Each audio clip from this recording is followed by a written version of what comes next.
Badlands. Explain those Badlands. That's a hell of a name.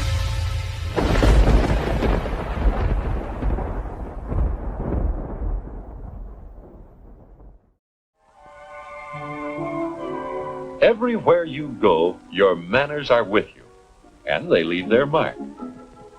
They help you feel sure of yourself, too, and they make an impression on people. Demonstrators wreaked havoc in Washington, D.C. and destroyed storefront windows. It takes from 15 to 20 years to demoralize a nation. Make political commitments to curb population growth. We didn't simulate this. We didn't practice. What the hell do they let the reporters in there for? MK Ultra. 8 million adults are affected by it. Don't try it. There will be no outcome that leaves Saddam Hussein in power. A brand new group called ISIL. We're speeding up training of ISIL forces. The one person who wasn't random was the security guard. America was founded as a constitutional republic. Kick the incumbents out. Send citizens to Washington. I will totally obliterate the deep state. We will obliterate the deep state.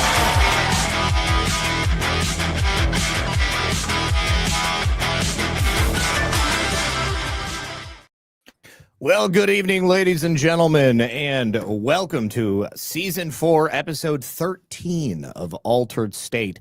Brad is unable to be here tonight, but that's no matter because I am joined by my esteemed colleague, the man from Idaho, Jordan Sather. How are you, sir? Hello, fellow distinguished gentlemen. Easy for me to fill in. It's right after my stream, so I just hop right over here, so... Yes. Always very pleased to have you here. So we have a lot of fun stuff to talk about tonight. I think that the last 24 hours, Jordan, has been a banger. Real fun. And definitely enjoying everything that's going on. I did have some Maha stuff I want to make sure that we talk about tonight because I had someone in the chat today discontented with one thing or another, and I'd love to get your thoughts on it. If you guys are hanging out in the chat and you haven't done the very simple and easy thing that we require of you to hang out with us, just hit that like button. It's not actually a requirement, but it's highly recommended because it really does help us out here. And thank you very much, everybody who is joining us. Oh, also, need to give a big shout out to our folks over here on Pilled, in addition to the people over on Rumble, and of course our family on X and the ever-present YouTube. Although I don't see anybody in the YouTube chat. Maybe I won't. I don't know. I am running things tonight because Brad's not here, so things are just a little bit different for me than they normally are. But Jordan, overall, how have you been recently? Anything that you'd like to tell the audience before we get into the meat and potatoes? Been fantastic, man. Speaking of Maha, Nate and I, we do Maha News every Friday on Badlands. That's our live stream that we do at 4 p.m. Eastern. And a lot of people were asking for a second Maha show during the week.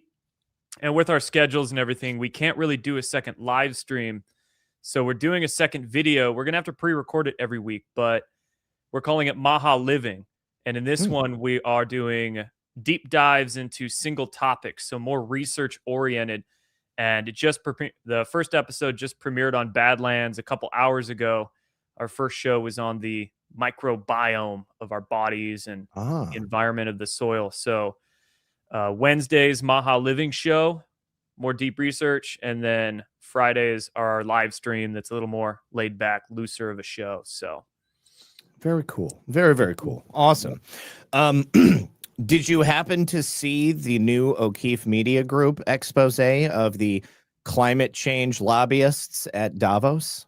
I did. I saw a quick 3-minute clip on it. I haven't seen the whole, it's like half-hour expose, but I did see a quick 3-minute clip, and I got a few thoughts on it if you want to play it and get into it. You know, I don't have the 3-minute clip. If you wouldn't mind finding that 3-minute clip, because I've only found the original like half-hour video.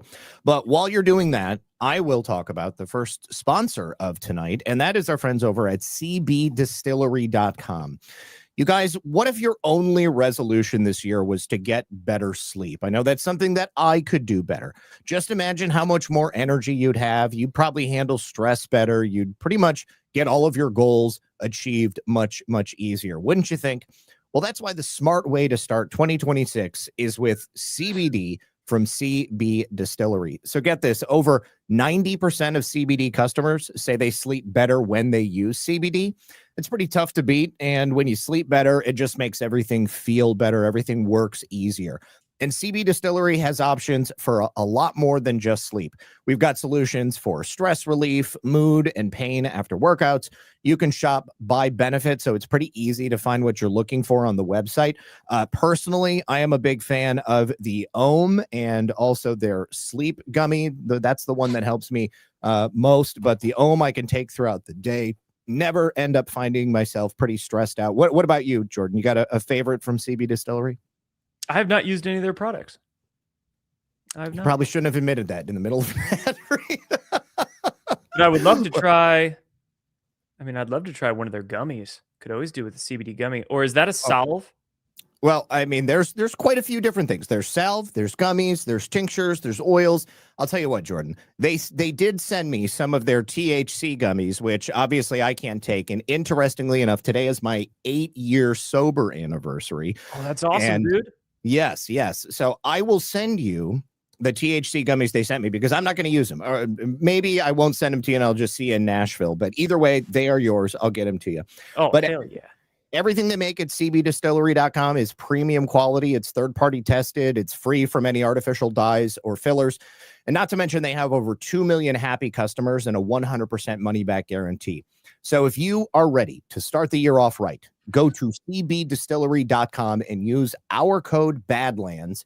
You're going to get 25% off. Once again, that's cbdistillery.com, code Badlands, cbdistillery.com. And specific product availability depends on the individual state regulations where you live. So they'll tell you all that on the website. Definitely give them a shout. And thank you very much to them for sponsoring tonight's program. All right. So this expose at Davos with the climate change lobbyists and the carbon credit managers and all of these elites, it's nothing that anybody here in the audience is going to know, right? I mean, all it is what we typically see from O'Keefe Media Group, which is people who normally say one thing when the cameras are on, and they then say something completely different when the cameras are off. And it's always a beautiful thing to watch people speaking honestly, especially about things like climate change, weather modification, chemtrails. There's one guy who openly mentions the aluminum dioxide. I mean, barium, strontium, aluminum. Dane Wiggington. Wait, does he? Yes, he does. Yes, okay, because I sent you the 3-minute clip. Okay. It's in Telegram and the private chat on StreamYard. And in that 3-minute clip, they're talking about sulfur dioxide. Well, that was one thing that they spoke about. That was like an alternative to the aluminum, barium, and strontium. Okay, I didn't know aluminum got brought up because I saw that quick 3-minute clip and I'm thinking, all right, geoengineering has been publicly admitted by institutions and, Harvard, Bill Gates for 10 plus years. So it's not a secret thing. And we know it's also publicly admitted that they put sulfur dioxide in the atmosphere. So I'm thinking to myself, this is kind of a nothing burger video because it's really the aluminum, barium, strontium that the theorists have been talking about in the underground for years and years, like Dane Wiggington at Geoengineering Watch. Yep. So I was thinking to myself, well, I want them, if they talked about aluminum, it'd be a big deal. But you're saying they actually did. They actually did. All right. Wow. Now, it's funny because he mentions it by saying, like, I would, much rather, breathe in sulfur dioxide than the aluminum that they're spraying in the atmosphere now. Pretty crazy stuff. So here, let me go ahead and make this big. I don't know if this clip is going to have it. I would think probably he might have included it. This clip I shared with you doesn't. Oh, it doesn't. Okay. No, not the aluminum. It says sulfur dioxide, but not aluminum. Okay. So we'll go to the longer clip after this, but check this out. Make sure you tell me if you can hear this, Jordan.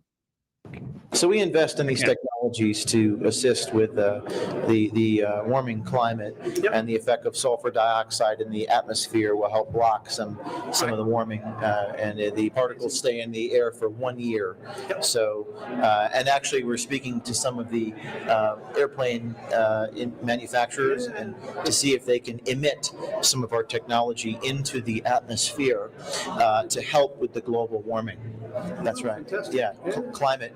I mean, we don't like to use the term climate engineering. It scares people, so we prefer. But it's but for me, being an engineer, I think that's actually what you do. It's yes. You can have financial engineering, you can have, I'm sure, climate engineering, because it involves something that's more scientific. Yes, exactly. You're an engineer, you understand. And from Sweden, right?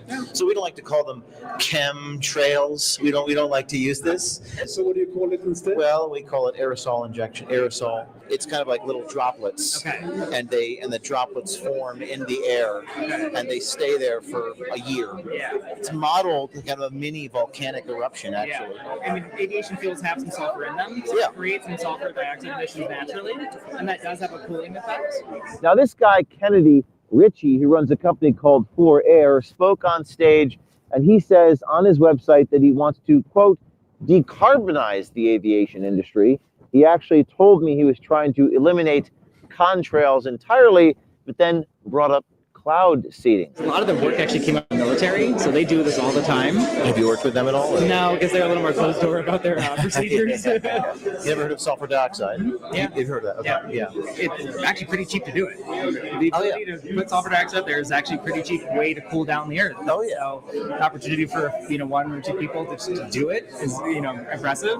He went a little further. He's like, it'd be interesting if the government start doing this over each other's territories on purpose. Like if we start getting weather modification as a government, either good or bad. The closest one I'm aware of is someone called Airborne Snow Observatory.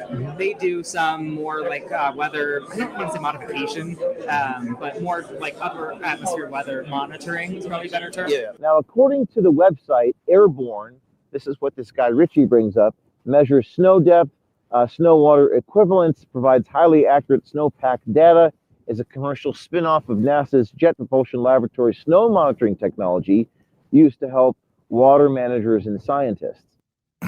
All right. So one of the things that I always like to remind people of, because you get a lot of people who will be very upset that, spraying hasn't stopped, right? And I think that what you realize, like hopefully what everybody realizes, looking at this expose from James O'Keefe, is that it's not purely a government-sponsored program. Much like the defense industry, at this point, everything has been farmed out to the private sector so that you've got a level of distance and plausible deniability. And so you've got all of these autonomous nodes that are engaging in this behavior on their own, and perhaps they're contracting with a municipality or a government or a company or a farm or something like that.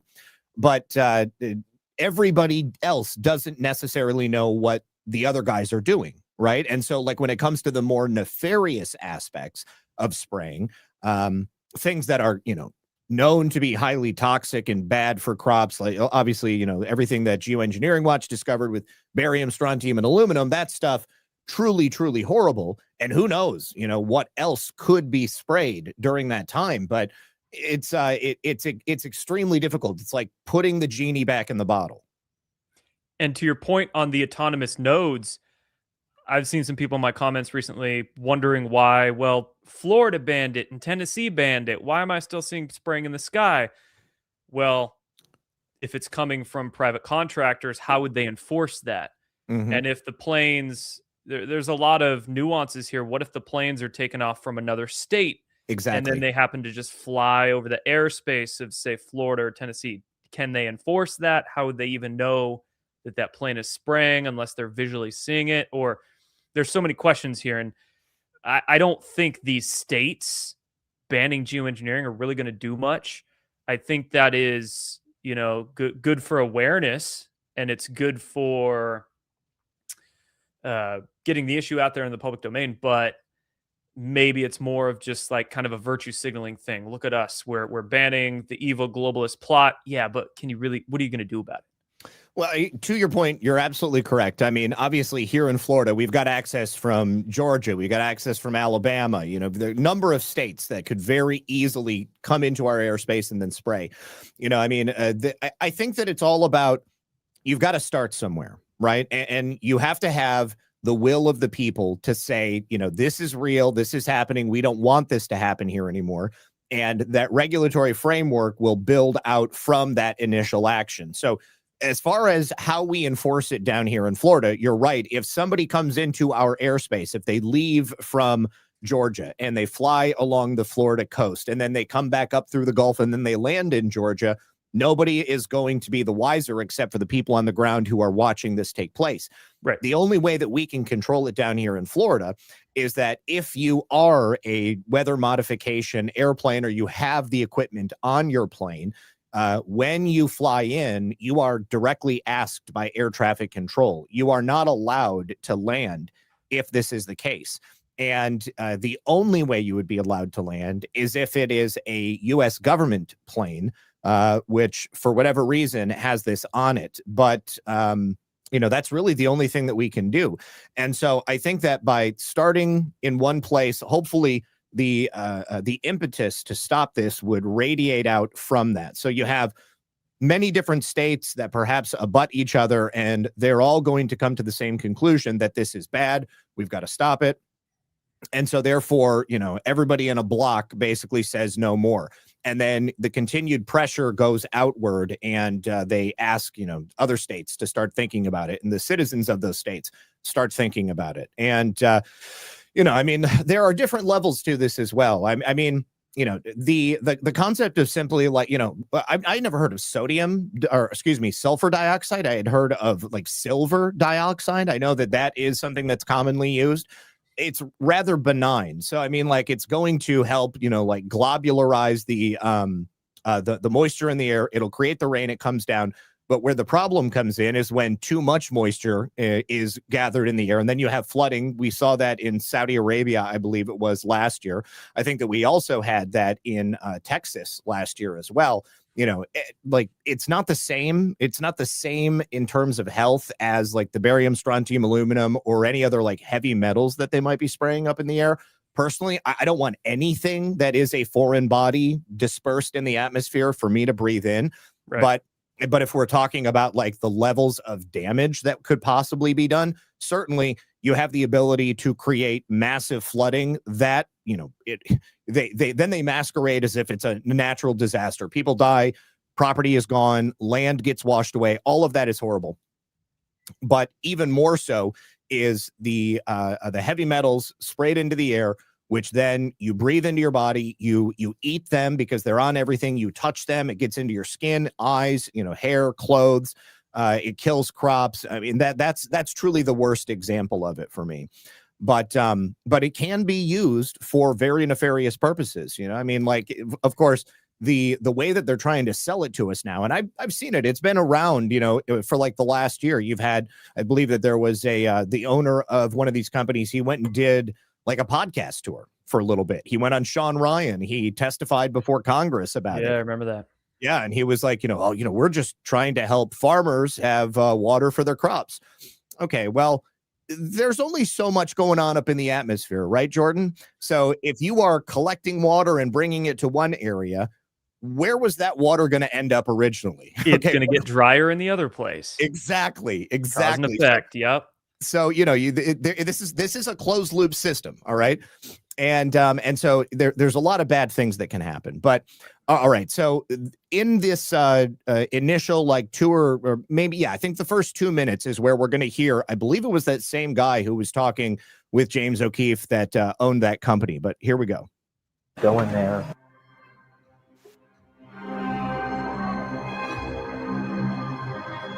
I can't believe he went in there looking like Andy Warhol. What a disguise. Yeah, the blonde hair.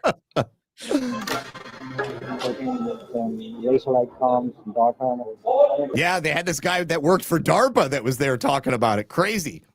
That company, do you have that company in your portfolio that does artificial rain? There might be people around you that would be alleged to have an inclination to that. Deloitte, BlackRock, everybody's there. Look, Put sulfur dioxide there is actually a pretty cheap way to cool down the earth. Oh yeah. Let's say you want aluminum oxides in my lettuce. Are you kidding me? You see that? I don't want aluminum oxides in my lettuce. Are you kidding me? Right there, a tacit admission that this is being sprayed. So he's saying sulfur dioxide is better because aluminum dioxide's bad. It's going to give you Alzheimer's or other sort of cognitive disabilities.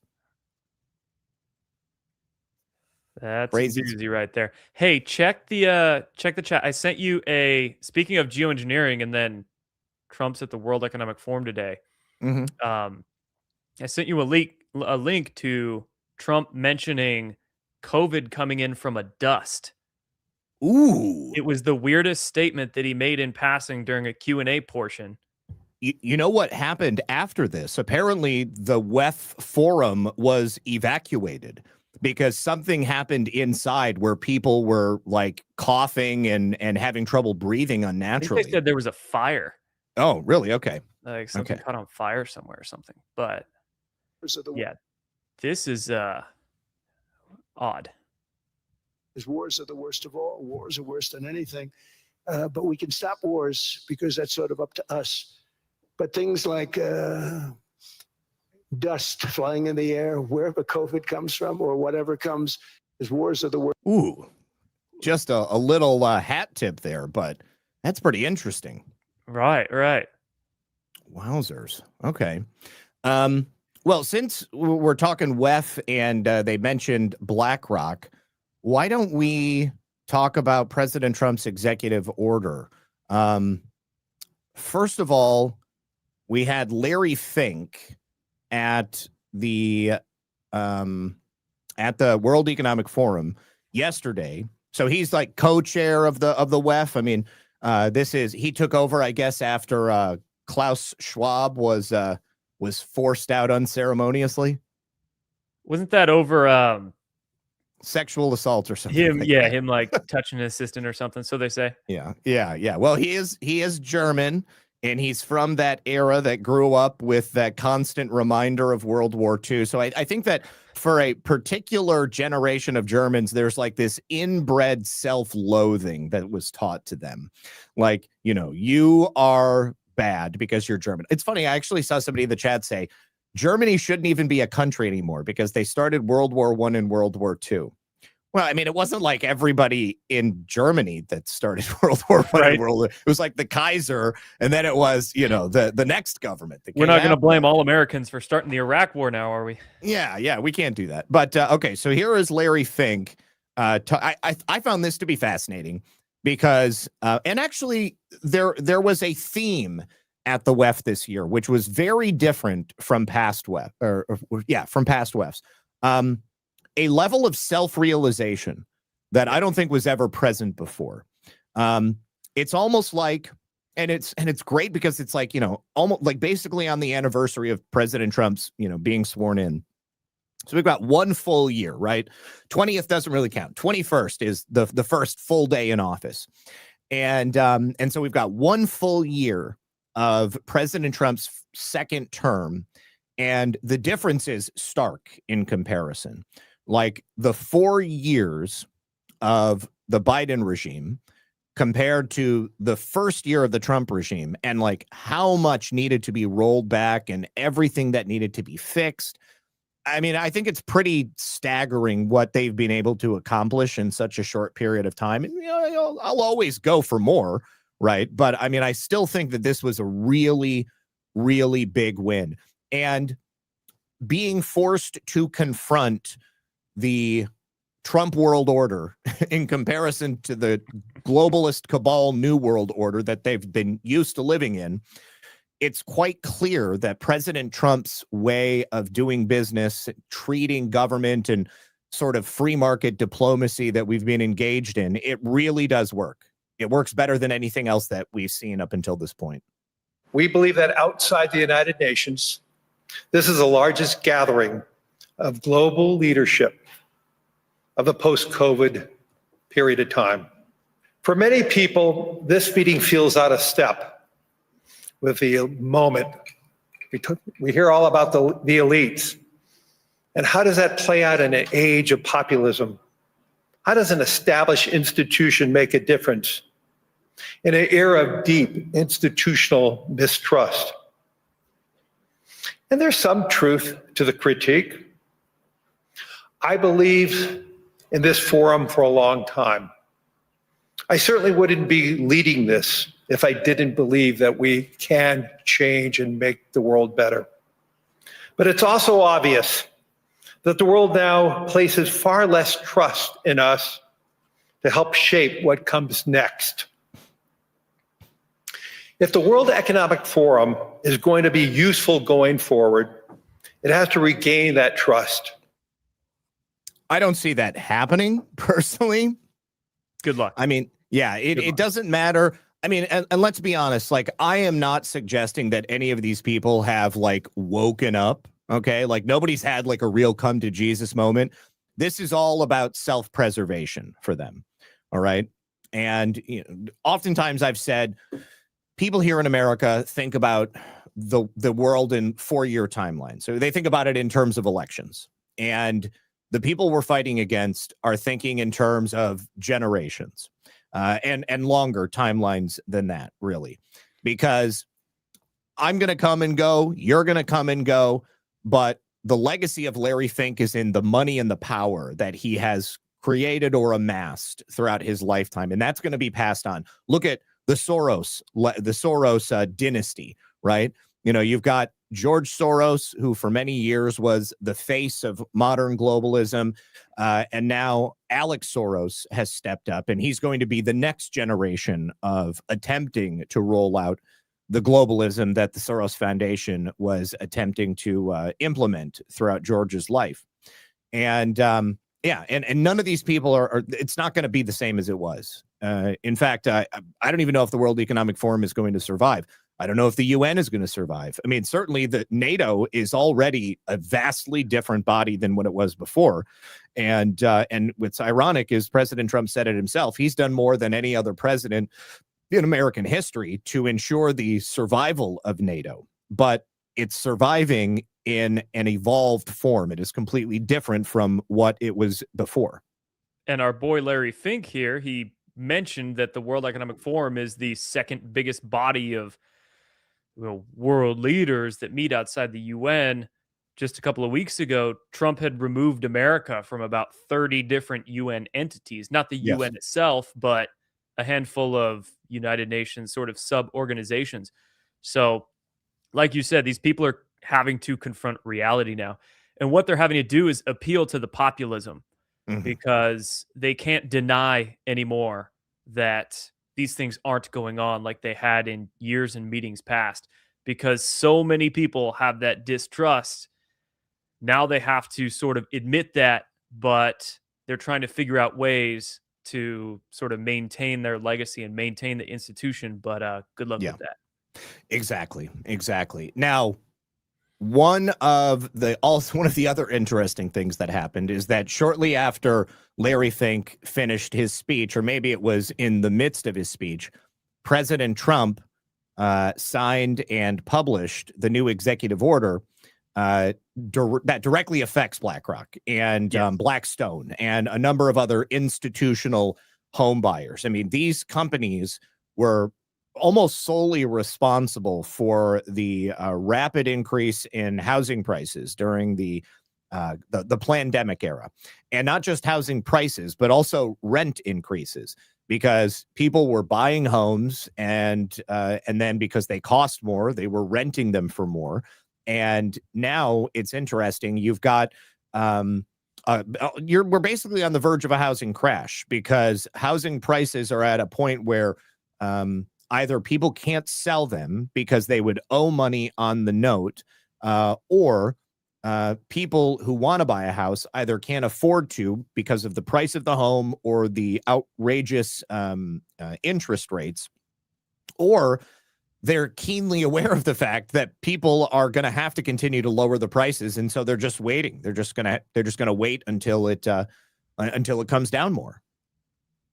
And it's absolutely sickening how these private equity companies will come in. They will either buy up empty land or they'll buy out farms, like people's people's generational farms that they stay in their family. They buy up huge swaths of land, slap up these terrible cookie cutter homes that are just awful. I mean, one of my favorite Instagram accounts to binge is a guy named Sci-Fi Home Inspections. I love Cy. I You love love Cy. Cy? Oh Yes. gosh, he lives in Arizona and he goes to all these brand new builds, brand new homes, and finds everything's wrong. Just everything's wrong in them. So these private equity will come in, hire some cheap national builder, D8 Horton Homes or whatever, come in, slap up the cookie cutter tract homes, and then rent out the whole block to just in a terrible way to people and raise the rent rates. Or you'll get something I've been hearing recently on the radio. You'll get this radio advertisement where it sounds like it's some family-run business. It's a local guy. We'll buy your homes. We'll pay cash. Is there a renter in there? Doesn't matter. We'll pay cash. Fixer-upper? Doesn't matter. You know that's not a local person. That's not a family-run business. That is BlackRock hiring a guy to do the voiceover, and they're trying to just buy up as many homes as they can. So with the first time in I don't know how many years, 50 years that we have negative net migration into this country, with so many of the illegal immigrants getting deported or self-deporting, couple that with banning private equity from owning single-family homes, I hope this is enough to really drive down the price, along with Trump putting pressure on too late Jerome Powell. I hope this is enough to really drive down home prices to give people a freaking chance to afford a home. And I found it hilarious how, so Larry Fink gave his speech. Right after his speech at WEF, Trump puts out this executive order, and then Trump flies to Davos and then gives his speech on stage. And there was a moment in his speech where he's calling out, like, my friends in the audience, a lot of you guys, I'm sorry to do this, but you guys can't own single family homes anymore. Yeah, here we go. Home ownership has always been a symbol of health and vigor of American society, but that goal fell out of reach for millions and millions of people in the Biden era because interest rates went up so high. Today, I'm taking action to bring back this bedrock of the American dream. In recent years, Wall Street giants and institutional investment firms, many of you are here, many of you are good friends of mine, many of you are supporters. Sorry to do this, Joe, I'm so sorry. We've driven up housing prices by purchasing hundreds of thousands of single-family homes, and it's been a great investment for them. Often as much as 10% of houses on the market. You know, the crazy thing is a person can't get depreciation on a house, but when a corporation buys it, they get depreciation. Okay, that's something we're going to have to think about too. I don't know if too many people think about that. You buy a corporation, they buy 500 houses. They buy hundreds of thousands. They buy 500 houses. They can take depreciation. A person sweats and works and buys one house. They can't. But homes are built for people, not for corporations. And America will not become a nation of renters. We're not going to do that. That's why I have signed an executive order banning large institutional investors from buying single-family homes. It's just not fair to the public. They're not able to buy a house. And I'm calling on Congress to pass that ban into permanent law, and I think they will. So I haven't had a chance to read the executive order yet, Jordan, but do you know if they address anything in here, like in terms of divestiture of these major corporations? Like, are they going to have to offload their inventory onto the market? Ooh, I don't know if I've seen anything about that. Because, I mean, it's one thing to say you can't buy more houses. But, one of the reasons why they just keep building more houses is because they know that these corporations are going to buy them, or maybe they're already financing them. And if they were forced to pump them out onto the market, it might cause a lowering of prices, but it would also make homes available so people could move in right away. I'm also really interested in what's happening with the houses that were purchased by illegals during the last 4 years, because I know that there's plenty of those that have been abandoned. I mean, obviously the banks are taking those back. Those are just going to go out as foreclosures. But I'm wondering, if there's there's got to be certain areas, certain zones around the country where those are concentrated. You know, what tickles my tism is looking at maps, and I'll spend just in my free time scrolling around Google Maps, Google Earth, but I also look at Zillow, and sometimes daydreaming, sometimes just kind of seeing what's going on with the market. But I often look at the difference between red areas and blue areas, just the home availability, what the prices are going on with, what the homes are like, etc. I'm kind of And a Zillow fag myself. Yeah, I look at Washington a lot because that's where I grew up, and I'm kind of curious to see, you know, Washington being a very blue state, immigrants there. Some of those immigrants may be leaving. I'm curious to see if more homes will pop up or if the prices will drop on the homes already on the market. And I think I have been noticing that the past 6 to 9 months or so. Got some more availability in certain areas around Washington State, and some of the prices are coming down, you know, $5,000, $10,000 every month or two. So I think the net migration is starting to take an effect there. So you just got me thinking about something. I want to look at my old house. Oh my gosh. The value is now $40,000 more than what I sold it for 4 years ago. Wow, that's insane. I thought I got away with a steal selling it for as much as I did. I can't believe that houses are going for this much in my old neighborhood. This is crazy. In the hood, yeah. Bro. That is insane. Absolutely insane. I don't think the people are on the market to sell it, but yeah, that's nuts, man.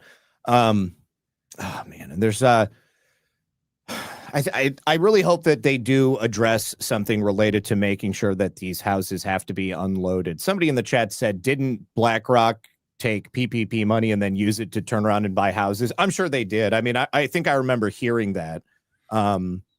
But that wouldn't surprise me. I mean, you think about how much money a major company like BlackRock would have been able to get just in those forgivable PPP loans. I mean, they'd almost be a fool to not take it because it was just free money they were just throwing in people's laps. I remember back then, I had the Small Business Association. They were trying to give me $120,000 loan, and they like wouldn't stop calling me.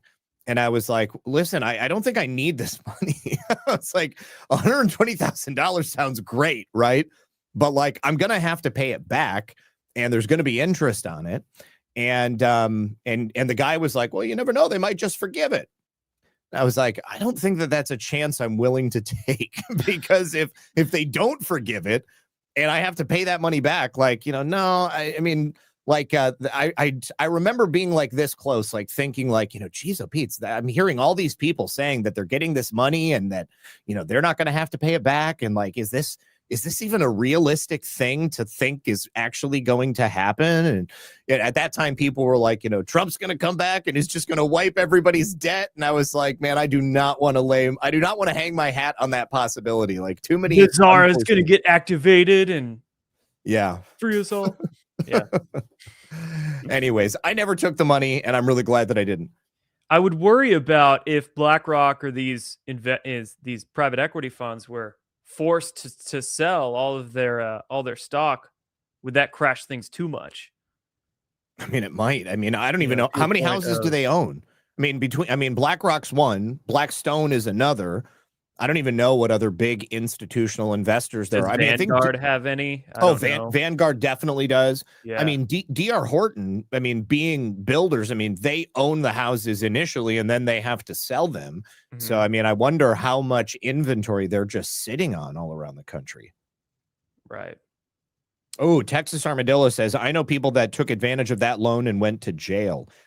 Oof. Were they like real business owners, or were they just like, you know, TikTok federal PPP money glitch people?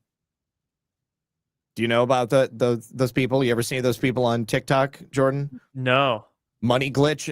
Okay, so here's this Chase Bank money glitch that people were sharing the other day. So people figured out that you could write a bad check, you could take it to Chase, you can deposit it in your ATM, and then you could immediately go into the bank and withdraw all of that money before the check clears. I think I heard something about this. Yeah. Okay. So like a ton of people have, they've done this. And I mean, you know, they wake up the next day and their bank account is negative $10,000, $15,000, $25,000. You know, it's a great way to go to jail. Oh my God, totally. Or there was another one that people were doing, the Klarna glitch. They were basically signing up for credit with Klarna and then just buying a bunch of stupid stuff and then never intending to pay it back. Oh yeah, Klarna's a mess. That should not be legal. No. Well, I mean, not paying it back, that's definitely illegal. But Klarna itself, I'm talking about predatory. Klarna itself. But yeah. Then, of course, the people that are trying to scam the system with Klarna, then, yeah. Man, Detail had said gold chains and a Mercedes for Zach. LOL. I am kicking myself that I didn't buy like more gold in the last 2 years. Like I was only able to get a couple of like ounces of gold, but I mean, even silver. I mean, I quit buying silver like 2 years ago because I just like couldn't afford it. I was like doing some like every month, and I was just like, I don't have the disposable income to keep throwing into this. But oh man, so my favorite thing, you know, doing these conferences and events for all these years, you get the older precious metal guys, the gold bugs, silver bugs that'll go around and they'll hand out the 1 ounce coin. Yes. At conferences, right? And I've been collecting them for like 9 years. Oh, wow. Okay. It's like every event, there'll be one person there handing out silver coins as thank you tips to the speakers and whatnot, right? So I got a few dozen of them, and super stoked, man. Super stoked that I've had them after all these years. I've definitely kept every single one of them. I've never sold any precious metals. Like every ounce of precious metal that I ever got, I have socked away. I don't know you'd be so screwed selling physical though. They're gonna. Oh yeah, no. You know what is it like $95 an ounce for silver now? You'd probably be lucky to get 85, 80 if you're selling physical. Yeah. I mean, I would still make a ton of money. I mean, just based, you know, what I bought it for. But you know, even still, I don't want to do that. Like, I don't know. I mean, we'll see. I saw some, there's this guy on X who does yearly. He puts out a report of like what the true value of silver and gold should be. And I think his estimation was that if silver had not been suppressed, the true value would be somewhere, I want to say it was like north of like $450 an ounce. Oh my God. And gold, obviously much more than that, like $8,000 to $10,000 an ounce or something like that. Yeah. Well, silver has incredible industrial usage, and you know, Samsung just came out with a new battery that uses a new like car battery that uses a lot more silver than the lithium batteries do. It's a solid state silver based battery that has, I think, twice the range, like a 600 or 700 mile range on it. You can charge it 80% in 10 minutes, 100% in 20 minutes or something like that. I mean, if this car battery comes out and starts being used out in the marketplace, silver is going to be just huge demand for it. Plus, all the nuclear technology is coming out as well. Nuclear systems require some silver for the conduction in them. So nuclear fusion, small modular fission reactors, all that coming online. So silver for years is going to be highly advanced. I mean, I know that like yearly mining capacity is like, you know, only so much. There's like, you know, 800 million ounces per year or something like that can be mined. And think the yearly demand is like 4 billion ounces. Yes, like 4.5 billion. Yeah. And so that covers like, paper, silver, and shorts and all of that stuff. And it's just obviously not there.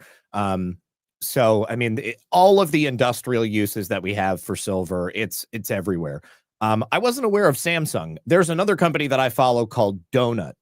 And Donut just announced a solid state battery that they haven't actually shown yet, but it's going to be in its first commercial product. I want to say between February and April. It's an electric motorcycle.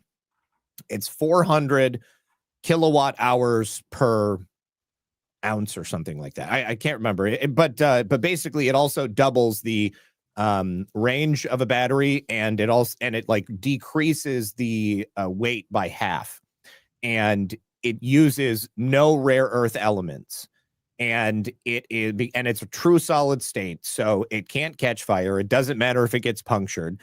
It's and they said they can produce it in any country, in any place around the world, and they can get the material for it right there. So it will be, half the cost, less than half the cost easily. But the thing is that nobody believes that it's real, because everything. Oh, and it also charges to 100% in 10 minutes. And what would be the range on a motorcycle like that? Like 700 miles. Holy crap. And what would the top speed be on that thing? I mean, as fast as they can make it. They also highway speeds? More than highway speeds. Oh my God, I need one. They also make, so go to Verge Motorcycles. Because they also make a hubless electric engine. It is literally like, well, maybe not hubless. It's like the wheel itself is the engine. And so it's like direct torque from the spinning wheel. And then they're including these solid state batteries, and Verge is shipping, I think they're $29,000 for the motorcycle. And 29. I was pretty close to buying one of the it was like a electric dirt bike motorcycle years back, and I forget the name of the brand, but man, this thing was rad. I don't think it had that much of a range, maybe 40, 50 miles or something like that, but it was an electric motorcycle would.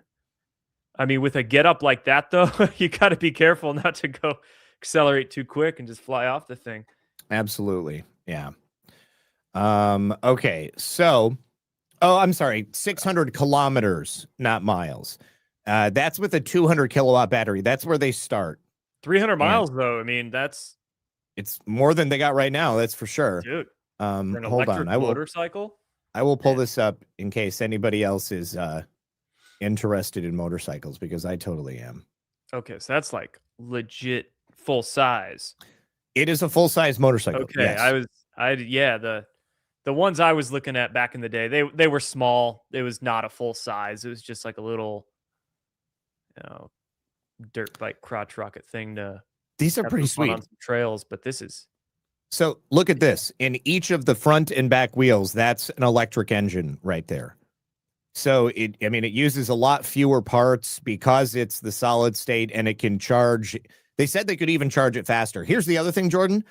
The life cycle of the batteries, 100,000 charges, which would require you to ride like 1 million miles. Like the batteries, they say, will outlive the bikes themselves.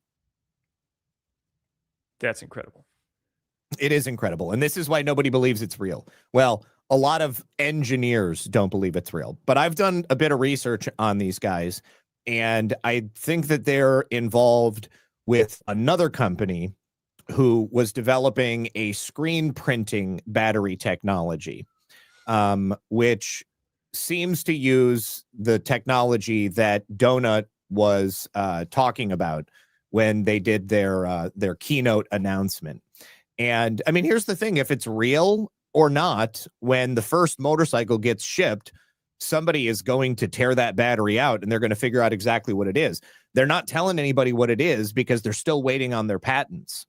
And the patents will come in just before the motorcycles deliver, and then they'll safely be able to talk about it.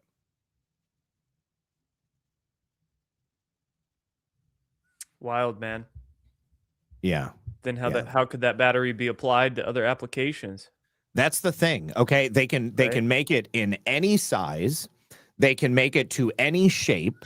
So they could put the battery in like the shell of a drone or something like that. It would reduce the weight so much. They could put it in a watch. They could put it in a phone. They could do it in anything. But look at that. Look at that engine, man. That is so cool. I need one. They're awesome. I need it. Artsy Jones says it's a scam. Joan, here's the thing. I don't think it's a scam because the company okay, so they ended up, I think what they did is they licensed technology from another company that had announced the creation of it. And once they licensed it exclusively. So this company has publicly thanked Donut Motors, and here I'll show you Donut Motors. But either way, I mean, it's a big claim, and extraordinary claims require extraordinary evidence. And if it's not real, then we'll find out soon. Donut Lab. All right, so 630 kilowatts of power, 4,300 nanometers. Is that Newton meters or nanometers of torque? It's only 40 kilograms. But I mean, sure, it might be a scam, but even though this technology blows away what's already publicly available, we know there's possibilities for technologies out there, things that have been hidden from humanity for decades. So why is something like this hitting the public market out of the question? So, I think that the reason that all of the experts, because it's the establishment experts that are saying this is fake, largely. It's their paradigms. Yeah. Yes, because they've been trying to develop a solid state battery for the last 15 years unsuccessfully, and they've been unable to develop the technology. And so they see this startup company and they're like, there's no way these guys could do it. They also only have like 9 people work at their company. Okay, like they either got one savant genius, or they have a dude who's connected to another dude who's connected to a government program. I don't know. Yes. So there's also another company that they are. So Verge Motorcycles is actually like the brother of the guy who owns Donut, or who was the founder of Donut. And then they have this other company, Watt EV, that is also licensing the battery technology. And they are developing like a universal skateboard platform, which utilizes the Donut batteries. And their hope is to basically, license their platform to any automaker that wants to use it, so that like you could just create an electric car. And, just think if you've got like 400 mile range just on the motorcycle, I mean, you're going to have like 5 times as many batteries in the skateboard of this car. So how many mile range are you going to have in the vehicle? I mean, like, it takes away everything that is nasty about electric vehicles. You don't have to wait around for it to charge. I mean, it works. It's not going to blow up on you. I mean, it just seems like I really want it to be true. And I can't wait for people to disassemble them. What could I get in a scooter with that? What kind of range could I get in a scooter? Zach. Oh my God. What kind of 800 to 1,000 miles. My vape would never go out. You never need to charge your vape again, dude. No. Oh man. So I'm super excited. I love technology. I love, like pushing the boundaries of technology. And and here's the other thing. Because of the way their engine works, every single wheel on a vehicle has its own powertrain, basically.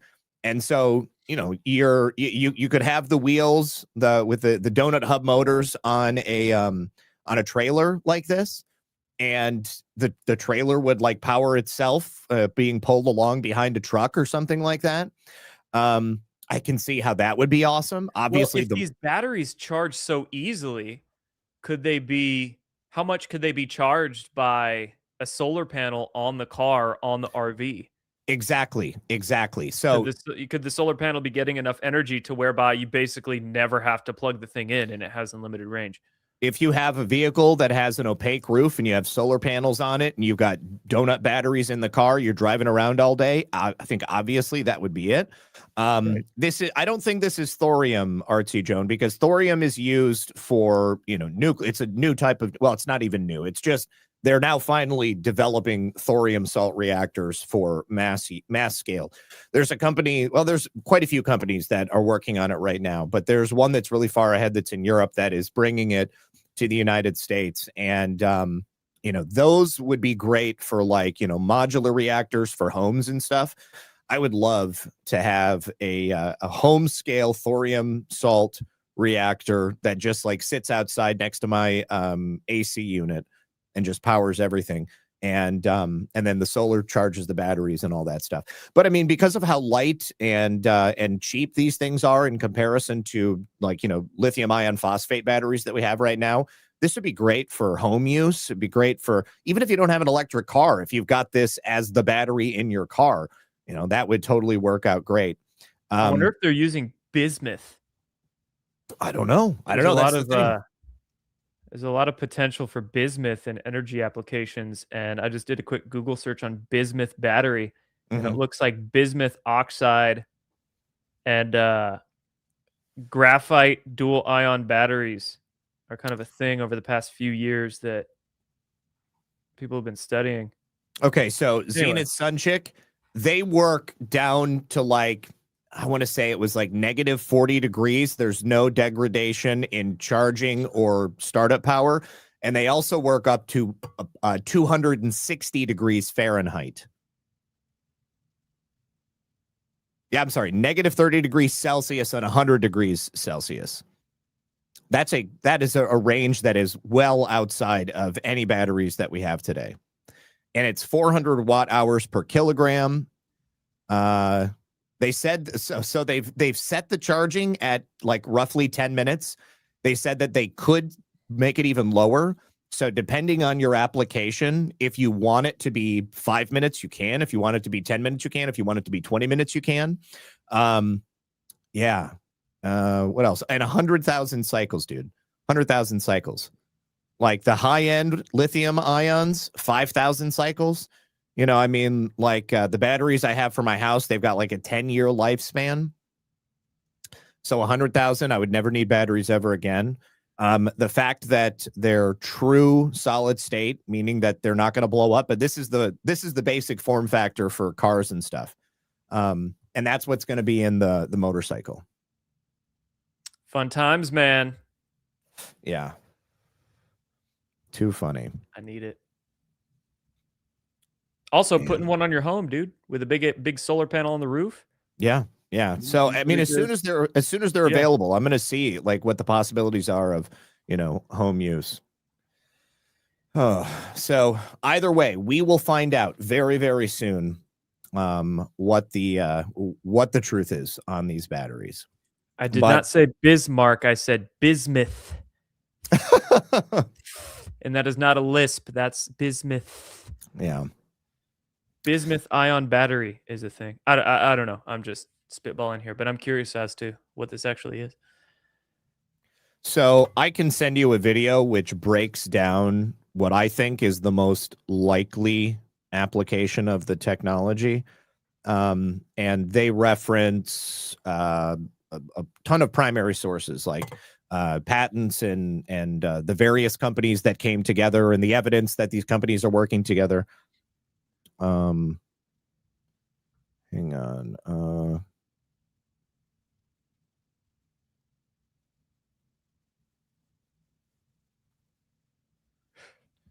There's so many people out there who are just no, it's not true. There's no way it's true. But then at the same time, you've got major battery manufacturers like China's CATL. They are on the verge of releasing their own solid state battery, but it's only semi-solid state. So their interest is in telling people that this battery is not real. That just goes to show you how people love their little bubbles. That's right. What they believe reality is. All right. we have a bunch of other stuff. I'm sure people are getting annoyed that we're talking about battery technology, but we will move on from batteries, guys, because I do need to tell you about the second sponsor of tonight's show. You guys, over the years, I and many other people have had to deal with fad diets, things like juice cleanses, the cabbage soup diet that was really big back in the 70s, raw food diet. I was keto for a long time, had a great time with keto, but at a certain point it becomes difficult to do. But by the time the average person hits age 60, and I'm not too far away, I'm closer to that than I am to 20, they have lost and regained several hundred pounds. And you've got no idea how much damage gaining and losing all of that weight can do to your body. Doctors call it weight cycling. Half of Americans do it. It's when you lose about 10 pounds or so, and then after a little bit, you put the pounds back on, but you might put on a couple of more, so it gets tougher on your body to continue losing that weight and keeping it off. And it also is kind of demoralizing. It leaves people pretty frustrated. But the bottom line is most people need help losing weight. And here is a great way. Non-prescription lean. It was created by doctors. Lean is an oral supplement. It's not an injection, and the science behind it is really impressive. They study these ingredients, and all of them target weight loss in 3 powerful ways. Lean helps you, first of all, maintain healthy body sugar, blood sugar, and it also helps control your appetite and your cravings, but most importantly, it helps you burn fat by converting it to energy, and burning your fat is what helps keep the weight off. So if you, like many other people, want to lose meaningful weight and at a healthy pace so that you can keep it off, just add lean to your diet and exercise lifestyle. And you can also get 20% off when you enter the code ALTERED at the checkout of takelean.com, TAKELEAN.com. Once again, the code is ALTERED, ALTERED at takelean.com. Thank you very much to Lean. Oh my God, Jordan's gone. What happened? He's gone. I'm here. I tried to do that by the time you finish the script. Deep State is taking Jordan away. All right. Got abducted. So the probe was quick. Painless. So it was also pretty cool this week, today, that President Trump's entire speech essentially was about how the United States has the ability to destroy anyone that they want. We also have the power to cripple anybody else's economy. And most importantly, we're not going to do that. But we just want to make sure you know this because we really need Greenland. And then almost immediately, as soon as President Trump got off the stage, he had a meeting with Mark Rutte, chairman of NATO, and the leaders of Denmark and Greenland. And apparently they made a deal. So Greenland is going to be given to us by Denmark. We don't know what the exact deal is, but at least a portion of Greenland is now going to be under U.S. control. I don't know if it's going to be like a, contiguous landmass, perhaps the southernmost portion. But I think that the southernmost portion is like where the people live. Maybe we'll just have the areas where we've currently got bases, and then we'll link them up, and then we'll build our golden dome there or do whatever it is that needs to be done. But my favorite part about the Greenland acquisition is that, well, first of all, President Trump has been going on and on about how Russia and China, we can't let Russia and China get a toehold in Greenland, right? And and Putin already praised Donald Trump. He was like, hey, if he can do it, that's awesome. Good for him. It's like when you took Alaska from us. Remember that? That was great. And he seems to be like rather good natured about it. But now, they seem to be totally cool with the idea that the United States is getting Greenland. And Putin said, hey, babe, it's none of our business. Russia's not going to interfere. You go ahead, take Greenland, homie. It's yours. Hang on, I'm going to play this clip. And I just love it. I absolutely love it. Что касается этого. Теперь по поводу Гренландии. Это нас не касается совершенно. Not us at all. Того, что с Гренландией... Happening with Greenland? Denmark and the United States, they've got their experience in this regard. I recall that in 1917, I love Putin's grasp on history. He's like, I remember back in 1917 because I was there. Okay, like I remember back in 1917, Denmark had already sold, and the United States bought the Virgin Islands. So such experience also exists, by the way. Denmark has always treated Greenland as a colony. And they treated it quite harshly. I love that he's bringing that up, if not cruelly. But this is a matter of a different order. And it's unlikely that anyone's interested in this now. It's like, let me just casually remind everybody that Greenland was doing forced sterilizations on the Inuit population. I mean, everybody knows that's what he's talking about. From what I saw, the deal, initial stages of it, reported on by the media with people familiar with the matter, so who knows. But there's going to be pieces of land that the United States will get that they'll have sovereignty over, which they'll presumably put their bases on. And the deal also involves U.S. getting all mineral rights to the 840,000 square miles. I think the whole island. So yeah, they'll probably put a couple more Space Force bases on there. Yeah, and then get the mineral rights, and then give. Oh, that was another part. We get mineral rights. Yeah, yep. And then I'm sure they'll give a certain percentage to Denmark for the mineral rights and oil and whatever. And then some of the small percentage will go to, or whatever percentage will go to the people of Greenland too. Yeah. Yeah. So I'm most interested to know if it's going to be set up like a territory like Puerto Rico or like Diego Garcia or something like that. Or what are those other islands? Like you can't even go there unless you're a native of the island. You can't fly there from the United States. Hold on. Now I'm going to, I don't remember. It's going to bother me. Yeah. I will have it here in 2 seconds. Samoa. Well, Samoa wasn't what I was thinking about. There's some Pacific islands. They're way out there.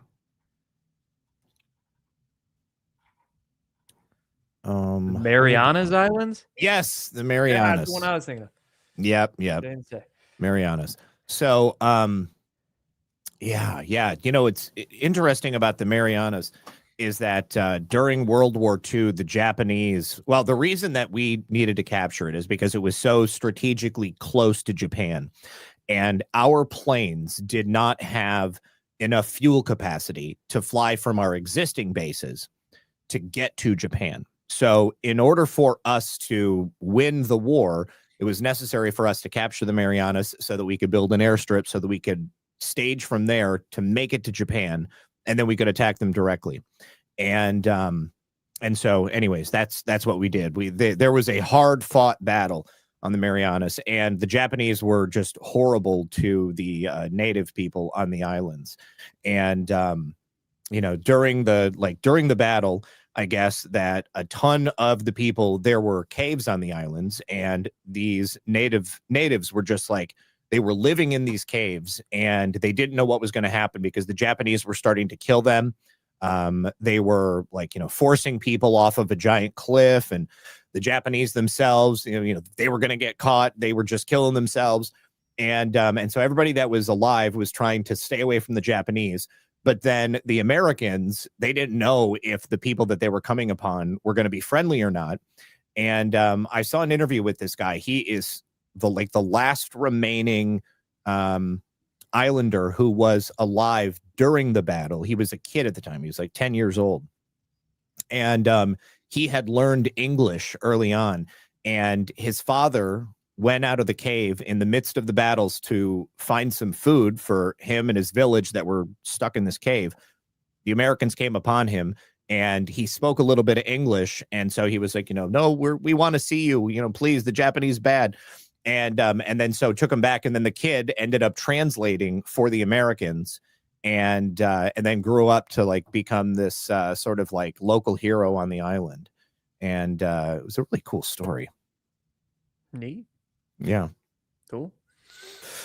But yeah, you cannot fly there directly from the United States. You have to go to some other country and then fly in from there.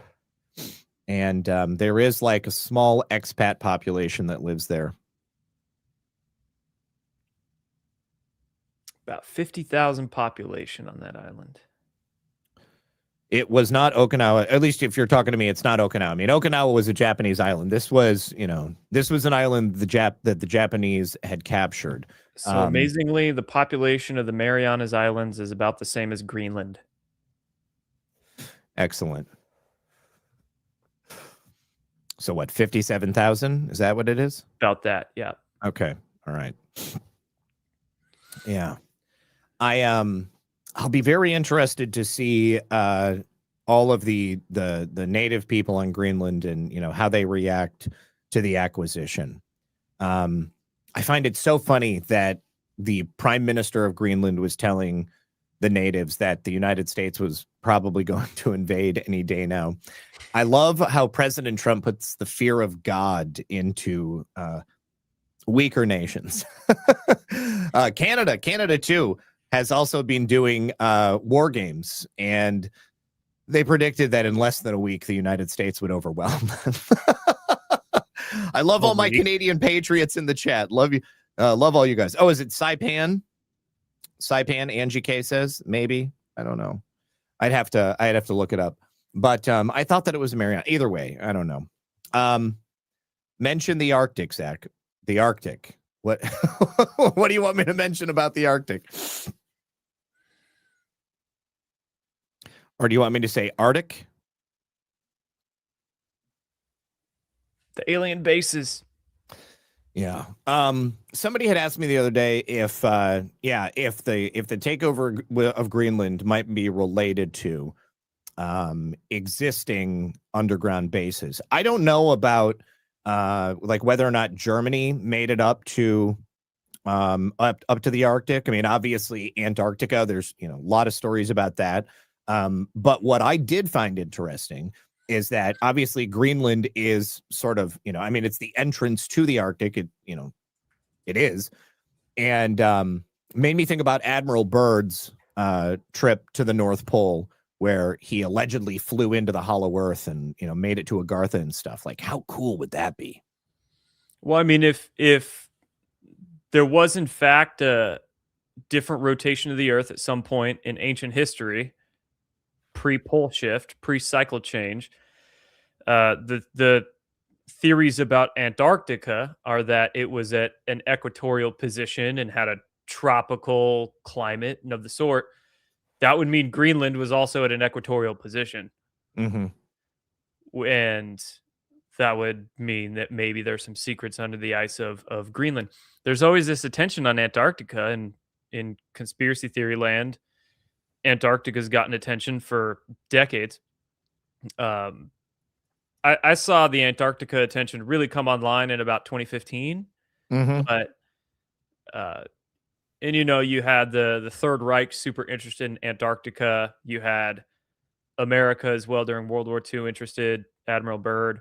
Even over the last 15 years, China's getting quite interested in Antarctica. They're trying to make a presence there. But what about Greenland? Why is Greenland never discussed, right? Can I share my screen for a sec? Of course. Yeah. I have the button too on. Okay. So somebody in the chat had said, yeah, Angie was right. The island that I was thinking of was Saipan.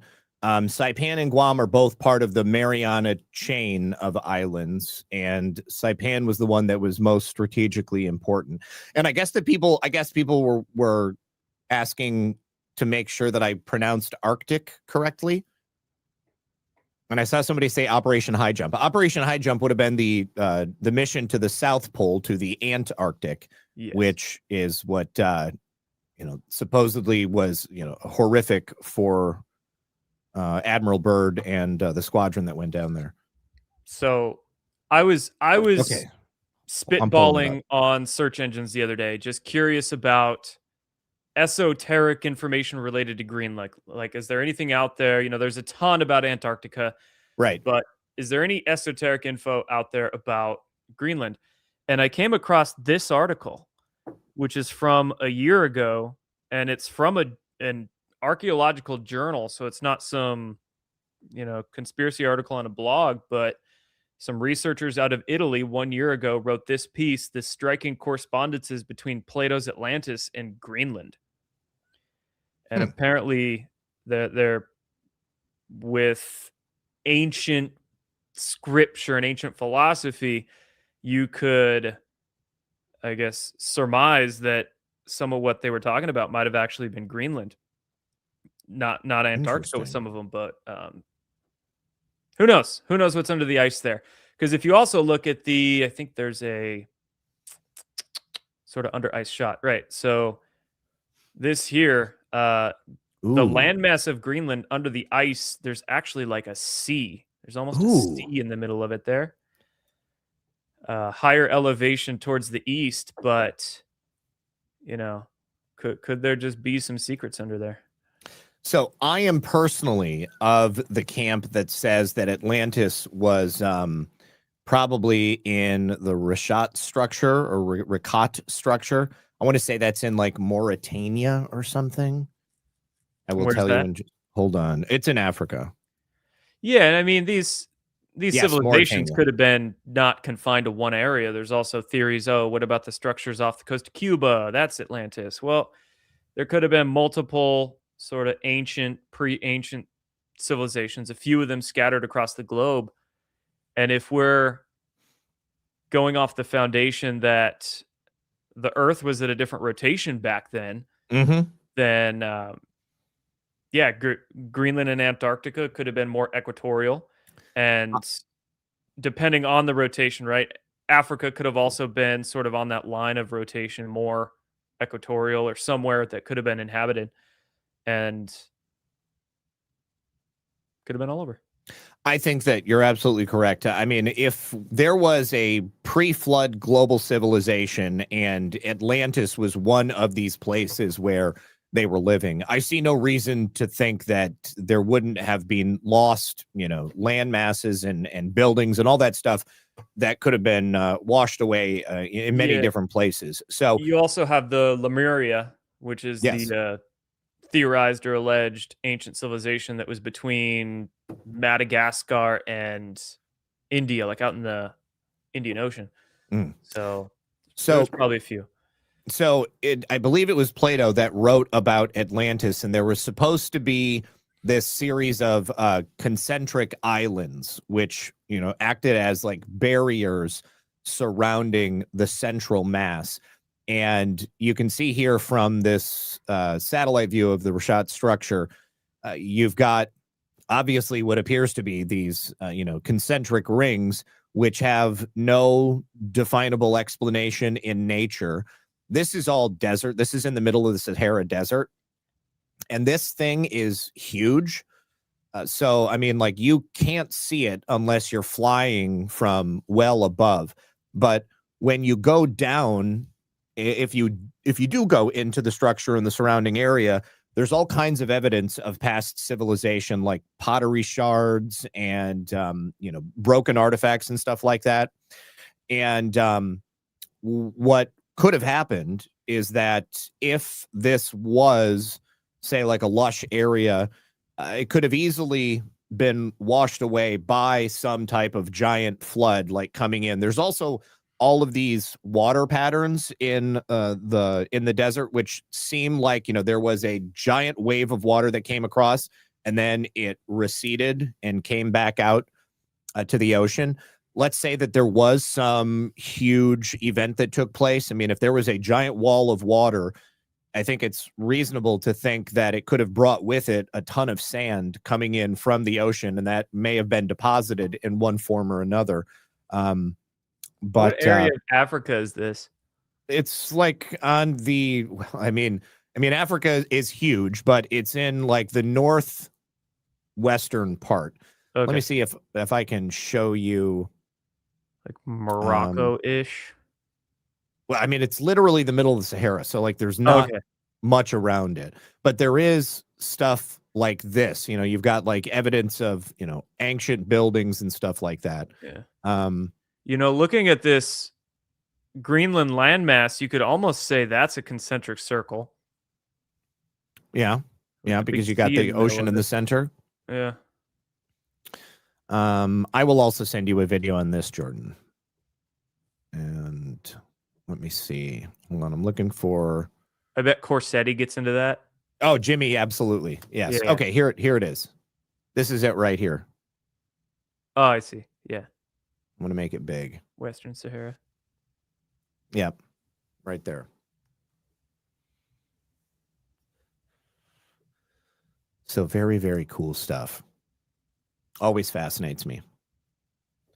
All right, hold on. We've got a couple of rants that have come in that I haven't mentioned. First of all, Garden Guys says, didn't the government give PPP money to BlackRock and that took that trillion and bought homes with it? I don't know how much it was. We should probably look that up. I'll rock it real quick. PPP money did BlackRock get? They got 75 billion. 75 billion. How do they even get that? Do they set up shell companies to get that money, or does it just go straight to BlackRock? Well, no, I mean, it's because of the size of the company and like the number of people. Because I mean, it was based on, it was like I believe it was like somewhere between $8,000 and $20,000 like per employee to keep them working or to be able to keep paying them, even though nobody was doing anything for a certain period of time. I want to say it was like that money to employees. Yeah, I'm sure they didn't. Sure, I'm sure they didn't. But I want to say it was like $20,000 or $21,000 or something like that per employee. Let's see. Dragon 45, the chief nerd on X on 9/23/24 has the post of Trump calling it dust a while back. Is that separate from the dust comment that he made today? I mean, it must be if it was posted in 2024. Trump, COVID, dust. Let's see what we can find.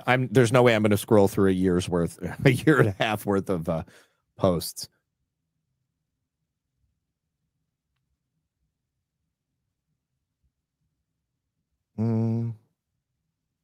I don't know. Smart dust. The concept of smart dust also occurred to me as well when he mentioned that. All right. Well, either way, we'll say. But thank you, Dragon 45. B1 Car says, I bought a 52-acre piece of land. Good for you. Without a home and just woods for hunting 5 to 6 years ago for $40,000. That is a pretty good deal. I'm in contract and selling it for $89,900 as we speak. Land has went super high. I'm surprised you're only selling it for $89,000. I guess it all depends on what state it's in and what kind of access you have. Artsy Jones says, Zach, how much, if any, money do they want up front? So no discussion of money has been talked of yet. And the only word that I've seen to describe the transaction is that Greenland would give the United States. So I don't know that there's going to be any transfer of money. I could easily see President Trump making a deal with no money down, the transfer of existing land that we are already controlling, with additional land perhaps, and then we would pay for the mining infrastructure for minerals and stuff like that, and then perhaps Greenland would get paid on the back end. Now, the only other amount that I had heard previously was a lump sum of $700 billion for the outright purchase of the entire island, and then $100,000 per citizen of Greenland, which would make it about $706 billion. But I guess that Denmark rejected that outright before they had an opportunity to do it. So whatever the specifics are, I guess that J.D. Vance and Marco Rubio are going to be handling the deal making on the ground from here on out. So I'm sure that we'll get reports on it. Artsy Joan also says, what a great show. Thank you both. Thank you for that. And Tim Daniels says, has anyone seen the Greenland documentary on YouTube? I have not seen the Greenland documentary on YouTube. I suppose it's from Map Pack. I've never heard of them before, but I will check it out. And then what else do we have? Oh, that's it. That's it. All right. Also, somebody in the chat I saw multiple people asking if Shipwreck had a show tonight. She did not have a show tonight, and she put an announcement out on her Twitter. So if you guys follow anybody here at Badlands and you look forward to specific shows, I would make sure that you're following their social media accounts as well, because that's the only way that they're going to be able to put out an announcement and say like, hey, I'm not going to be doing a show tonight or anything like that.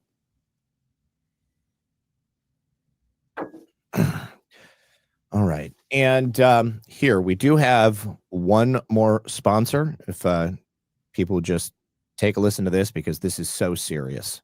I don't say this lightly. This lotion changes people. My knuckles would actually start to crack. Started using the soft disclosure lotion, and I am very impressed. Even within just a few days, I've noticed a tremendous difference. That's not a script. That's what happens when something actually works. It puts the lotion on its skin or else it gets the hose again. Yeah, that line keeps coming up. Because when you don't use it, your skin starts acting up.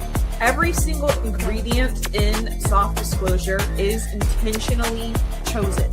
There's no filler ingredients. It is not like this BS product where they have a bunch of ingredients. Every ingredient listed is for a purpose. Over 65-star reviews for the lotion alone.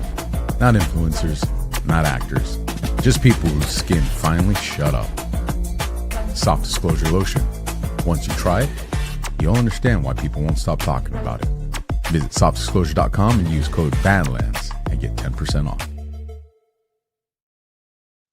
So yeah, it's totally worth it. Soft disclosure is awesome. I use the beard oil and the tallow sticks every single day. I'm growing my beard out. This is about as long as I can stand to get it. It's really itchy today. But I did want to bring up this map of Greenland. So the southern area, Nook, this is basically where everybody lives down here. This portion, the sort of like upper, I guess the upper half of Greenland is basically a national park. And you've got this select area, these sort of like finger islands that come off around the top and then around the edges, which are not part of the park. And considering that, this is the Arctic, and President Trump also mentioned in that post in the official announcement that the deal is for essentially the United States to control all of the Arctic in addition to whatever parts of Greenland we get. I would imagine that we're probably going to have some pretty massive presence up here in terms of, cold weather bases and either way, I mean, I'm really excited to see where this goes and how it all pans out. And I think that it's going to be great for everybody involved. I mean, President Trump has, I think he's been pretty much batting 100. He should just kidnap a third world leader like once a month and then take over that country and then demand some territory from another Western country. And soon enough, it'll be the United States of planet Earth, and everybody will realize that the Trump economic agenda is making everybody rich. Yes. And did you see the picture that he posted on Truth Social yesterday of him sitting with all the European leaders around him in the map on the board with the entirety of Canada, Greenland, the United States, and then Venezuela? It's all one giant American flag.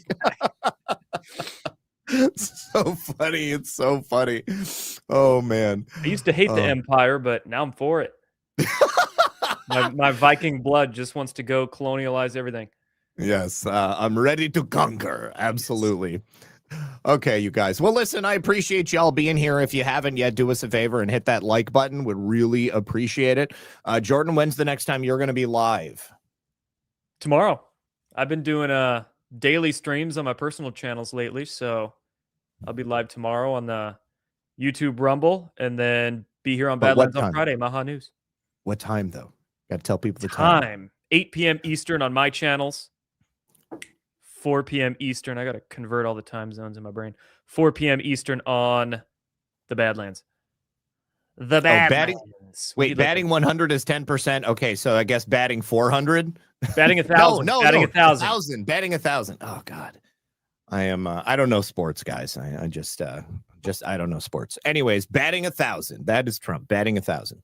All right, so I'll be live on my channel at 5 p.m. Eastern tomorrow for Red Pill News Live, and I'll also be live on Badlands at 4 p.m. Eastern for Taken Aback with Adel and Frank. So if I see you either or both, that would be cool too.